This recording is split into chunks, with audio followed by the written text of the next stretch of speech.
नमस्कार दोस्तों, हमारे चैनल पर आपका स्वागत है। जय श्री कृष्णा, राधे राधे, हर हर महादेव। दोस्तों, एकादशी माता की जय, तुलसी माता की जय। आज हम सुनेंगे तुलसी माता की कहानी। एक गांव में एक बुढ़िया रहती थी। गांव की सभी औरतें रोज तुलसी माता को सींचने जाती। सब तो सींच कर घर वापस आ जाती, परंतु बुढ़िया माई सींचती और कहती, तुलसी माता सबकी दाता, मैं तेरा बिरला रोज सींचती हूँ। मुझे बहू दे, पीले रंग की धोती दे, मीठा मीठा ग्रास दे, बैकुंठ में बास दे, चटक सी चाल दे, 11 का दिन दे और कृष्ण जी का कंधा दे। तब से तुलसी माता यह बात सुनकर सूखने लगी थी। भगवान ने पूछा, हे तुलसी माँ, तुम क्यों सूखती जा रही हो?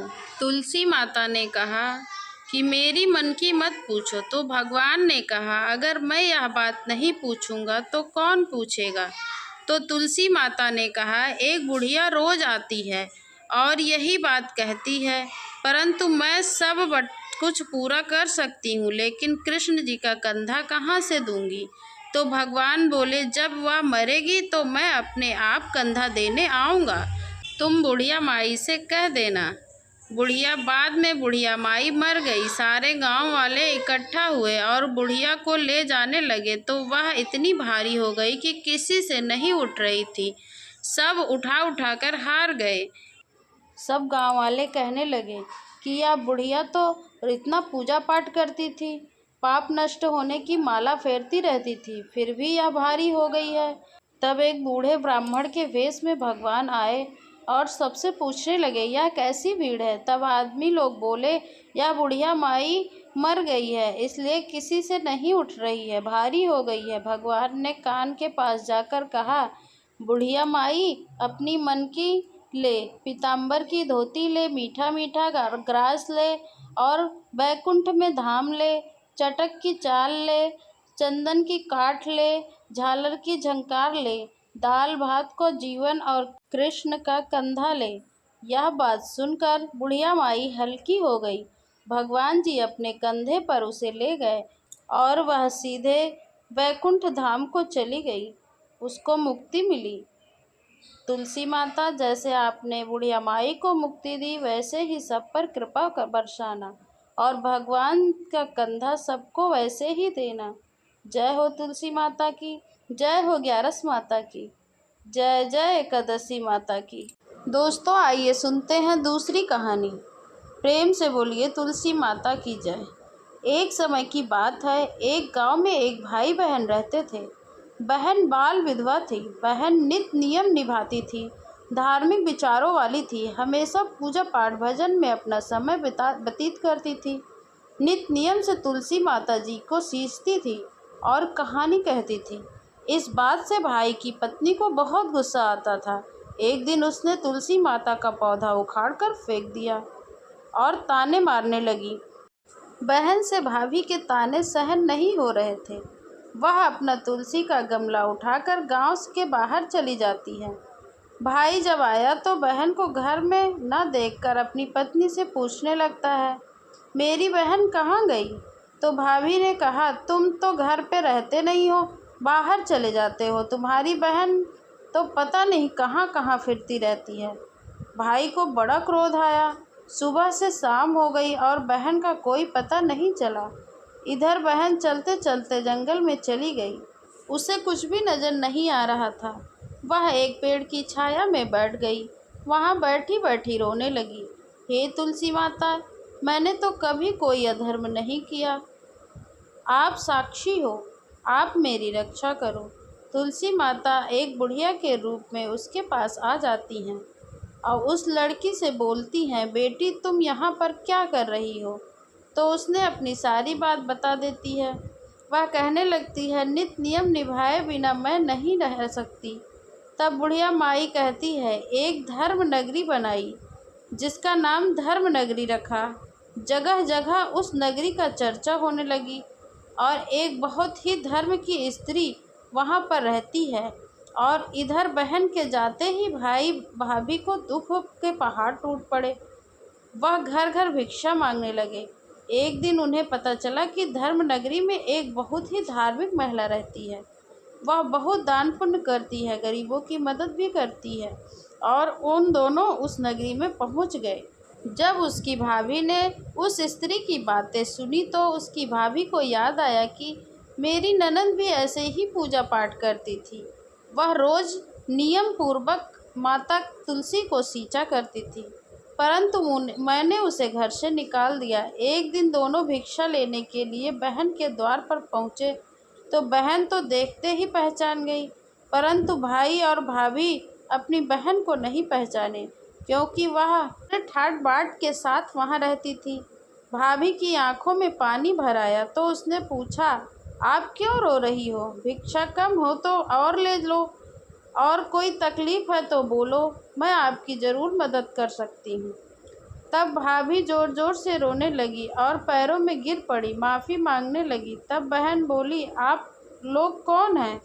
तब भाभी बोली, ननद जी मुझे क्षमा कर दो, परंतु आपकी आवाज़ से मैं आपको पहचान गई हूँ। मैंने आपको बहुत बुरा भला कहा था और आपकी तुलसी को भी उखाड़ कर फेंक दिया था। अब भाई को सारी बातें समझ में आ गई थी कि हमारी हालत यह कैसे हुई, और अपनी पत्नी को डंडे से मारने लगा। तब बहन बोली, इनकी कोई गलती नहीं है, इन्हें क्षमा कर दो। भाई, मेरी तो तुलसी माता बहुत ही रक्षा करती हैं, यह सब उनकी कृपा से दिया हुआ है। तब बहन ने तुलसी माता से प्रार्थना करी, हे माता, मेरे भाई के भाग्य में सब कुछ दे दीजिए और अपनी माया नगरी को समेट लीजिए। तुलसी माता प्रसन्न होती हैं, उसे खूब अन्न धन देती हैं और अपनी माया नगरी को समेट लेती हैं। अब भाई बहन को लेकर अपने घर आ जाता है। अब उसका घर अन्न धन से भर जाता है, सब प्यार से आनंद से रहने लगते हैं। अब नंद भाभी दोनों मिलकर तुलसी माता का नित्य नियम से पूजा करती है। तुलसी माता की कृपा से नंद और भाभी को स्वर्गलोक की प्राप्ति होती है। हे तुलसी माता, जैसे आपने भाई बहन के घर में अन्न धन को पूरा किया, वैसे ही सबके घर में अन्न धन की वर्षा करते रहना। बोलिए तुलसी माता की जय, एकादशी माता की जय। आइए सुनते हैं तुलसी माता की एक और कथा। बोलिए तुलसी माता की जय। एक गांव में एक छोटी सी लड़की अपने माता पिता के साथ रहती थी। जब लड़की थोड़ी बड़ी हुई और उसको समझ आने लगा, तब से वह तुलसी माता की पूजा करने लगी थी। उसकी प्रतिदिन का नियम था, वह तुलसी माता को पूजन करने के बाद ही खाना खाती थी। धीरे धीरे समय बीतने लगा, वह लड़की शादी के योग्य हो गई। शादी में उसे लड़की के माता पिता ने उसे एक तुलसी का गमला दिया। अब वह लड़की अपनी ससुराल पहुंच गई। ससुराल में वह प्रतिदिन सवेरे उठते ही तुलसी पूजन करती, फिर उसके बाद खाना खाने बैठती थी। उसकी जेठानी देवरानी भी थी, दोनों उसका बहुत मजाक उड़ाती थी। बड़ी नियम धर्म वाली बनती है। उन दोनों को उससे बहुत ईर्ष्या होती थी, इसलिए वह दोनों तुलसी जी का गमला छुपा देती थी। वह लड़की बड़ी मुश्किल से गमला ढूंढकर लाती और तुलसी माता का पूजा करती और उसके बाद ही खाना खाती थी। जेठानी देवरानी ने देखा कि गमला ढूंढ कर ले आती है और अपने नियम को पूरा कर लेती है। एक दिन उसकी जेठानी ने गमले को बहुत दूर फेंक दिया। उसे उस दिन गमला नहीं मिला। उसने बहुत ढूंढा पर गमला नहीं मिला। फिर उस लड़की ने उस दिन खाना भी नहीं खाया, क्योंकि उसका नियम था कि तुलसी पूजन करने के बाद ही खाना खाती थी।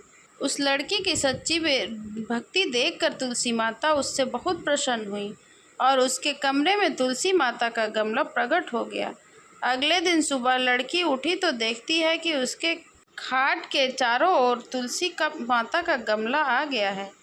यह देखकर वह लड़की बहुत प्रसन्न हो जाती है और वह सोचती है कि अब मेरी तुलसी माता को कोई नहीं चुरा सकता है और पूजन करने के लिए मुझे कहीं बाहर भी नहीं जाना पड़ेगा और कोई मेरी तुलसी माता को फेंक नहीं सकेगा।